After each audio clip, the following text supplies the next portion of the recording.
Stephen Mayne, you're a Melbourne boy. The big story of the last 24 hours has been the cheating scandal with the Melbourne Storm rugby league team.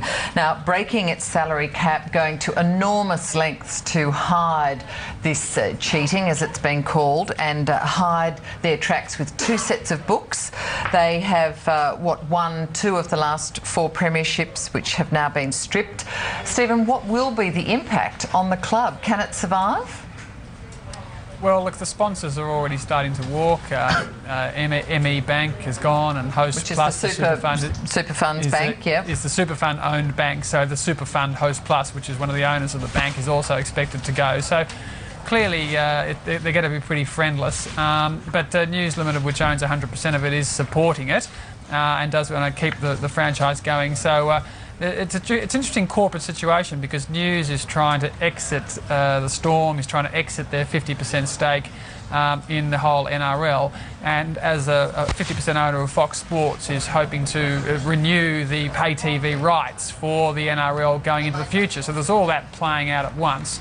But clearly I think it's bad for the value of the NRL, and it's bad for having to continue subsidising Storm, and the whole sort of Super League experiment for News has been 500 million plus down the chute, but equally they've had a wonderful investment in Fox Sports, so there's a little bit of swings and roundabouts, and that this story will play out corporately with those issues working through the system. Now, News was very strong.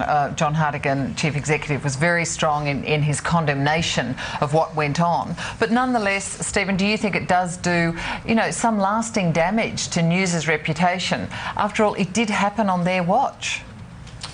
Well, I think that is certainly the case. I was reminded very much with the stridency of John Hartigan's comments yesterday of that day back in 2001, I think it was, when James Packer and Lachlan Murdoch put out that famous press release saying that they had been profoundly misled by Jody Rich in the OneTel collapse. Now, 9 years later, these issues are still working out. Why did OneTel collapse? Will they settle? So I think the ability of News Limited to attack the staff at a 100% owned subsidiary is going to be a tricky exercise to get through, and who knew what, when and how will be a tough one. But there's a lot of people saying they can't exonerate themselves. Is that what you're saying? Well, yeah, it's difficult to do that, but there's a lot of people saying that everyone does this. Yeah. So I think there is potential for this to ripple right across the whole NRL if that is the case, and that's probably almost the best hope for News, is that, people look at that and say, well, actually, if everyone was doing it, not to the same degree, but there's a whole cultural thing right across the whole league.